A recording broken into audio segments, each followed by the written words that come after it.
Dan sebenarnya kalau mau di bridging antara knowledge dan tadi takut tidak takut, ada keyakinan kalau menurut saya. Karena dengan semakin banyak knowledge yang kita punya, kita semakin yakin untuk mengambil keputusan atau berbuat atau segala macam. Kekhawatiran itu yang aku maksud dengan tadi keyakinan tadi itu. Itu tingkat kekhawatiran kita. Jadi kita tuh apa yang membuat kita tuh bergerak gitu, maksudnya itu kekhawatiran. Jadi contoh gini ya, ada orang kemudian too much dianggap overload information. Berarti sebenarnya itu bukan information, tapi itu justru toxic. Jadi yang membuat dia justru nggak melakukan sesuatu. Karena aku percaya pengetahuan pasti membuat orang untuk melakukan sesuatu. Make sense. Berarti knowledge yang lagi pengetahuan, belajar, membaca, ilmu itu bakal nge-solve banyak banget masalah hidup orang. Banyak banget masalah. Dan sebaliknya, manusia tuh kayak tanah kosong. Kalau dia belajar, itu kayak dia nanamin nanamin bunga. Dan ketika dia nanam bunga, rumput tuh masih muncul. Tapi kalau dia nggak mau belajar, dia nggak nanam apa-apa, yang muncul rumput semua tuh. Makin banyak knowledge kita, ketika kita dihadapkan dengan masalah-masalah tertentu, tarikannya udah ada tuh di otak. Jadi kita nggak akan takut lagi. Maka misi hidup gue kan all about education. Gue mau bikin orang pintar.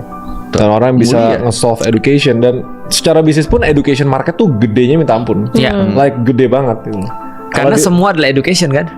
Semua itu di-solve dengan education. Tapi kayak gini, basisnya kenapa anggaran pendidikan tuh harus minimal 20% dari APBN, which is 600 sampai 700 triliun.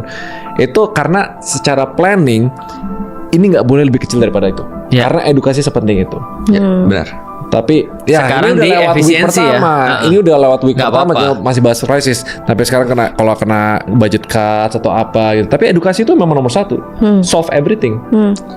Itulah yang dilakukan Vietnam sekarang. Kacau tuh dia. Betul. Mereka Vietnam fokus kacau di edukasinya. Bahkan skor PISA mereka tuh udah di atas Amerika. Betul. Padahal edukasi skor PISA mereka udah di atas Amerika. Pelajar-pelajar PISA. Ada yang kemarin gue bilang buat mengukur kemampuan yang bahasa yaitu membaca, matematika sama sains. Dan di dalam Islam pendidikan tuh menempati posisi yang nomor 1. Karena kezoliman, artinya zolim itu artinya adalah gelap. Kenapa gelap? Karena nggak ada cahaya. Informasi itu kayak cahaya. Menarik banget ketika Imam Syafi'i itu pernah ngadu pada gurunya, namanya Imam Waqi. Dia mengadu gini, Imam Waqi, kenapa hafalanku ini jadi susah? Padahal dia itu umur sekitar 14 tahun sudah ngafal kitab Muwatta'nya Imam Malik.